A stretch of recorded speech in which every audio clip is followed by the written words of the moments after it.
دوستان امروز میخوایم در رابطه با انتخابات آمریکا صحبت کنیم. ببینیم مشکل چیه؟ چرا اینقدر طولانی شد؟ میگن داریم میشمریم. خب مشکل چی بوده؟ یه نفرم نیست یه حرف کارشناسی بزنه. چی؟ دکتر فؤاد ایزدی مشکل رو گفته؟ خب ببینیم چی گفته آقا. یکی از این مشکل آمریکا اینه که شورای نگهبان نداره، یه مشکل دیگه اینه که ولی فقیه نداره. یعنی اگر یک فردی خواست به این سبک انتخابات دزدی بکنه، یه فردی نیست اونجا وارد بشه و از رأی مردم بتونه صیانت بکنه. تکتیر. آقا عجب به خال زد. من میگم یه چیزی بود، هی من 3 روزه دارم فکر میکنم، مثلا نوک زبونم بودا.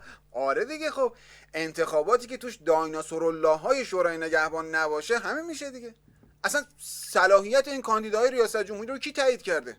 التزام قلبیشون، التزام قبلیشون، عملیشون، ولاییشون کی تایید کرده؟ اصلا نمیرالدوله نظام آیت الله جنتی اسم اینا رو نمیتونه بگه. این که نشد کاندید که. اسم کاندید اصلا باید ولایی باشه. مثلا آیت الله رئیسی، حجت الاسلام و المسلمین روحانی. بعد آخه این چه انتخاباتیه که توش محسن رضایی میرقائد نیست؟ این انتخابات ها که اصلا بر اساس شمارش آرا باشه اصلا قرتی بازیه، عین دیکتاتوریه.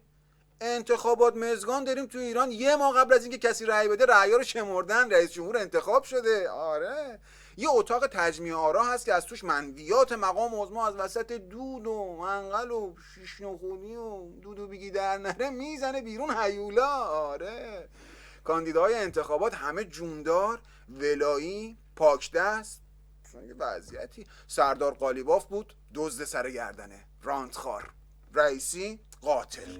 روحانی شیاد، قالتاق، دو دوزه باز. اصلا این ویژگی های خدشه ناپذیری کاندیدا باید باشه.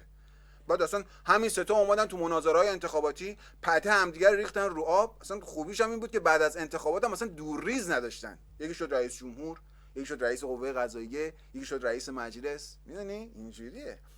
حالا من پیشنهاد میکنم برای حل مشکل انتخابات آمریکا ما بیایم ولی فقیه و شورای نگهبان و اصلا همه رو بسته‌بندی کنیم کامل، بفرستیم آمریکا. هم مشکل انتخابات اونا حل میشه، همین که خلاصه ما هم دستشون راحت میشیم، یه نفس راحت میکشیم دیگه.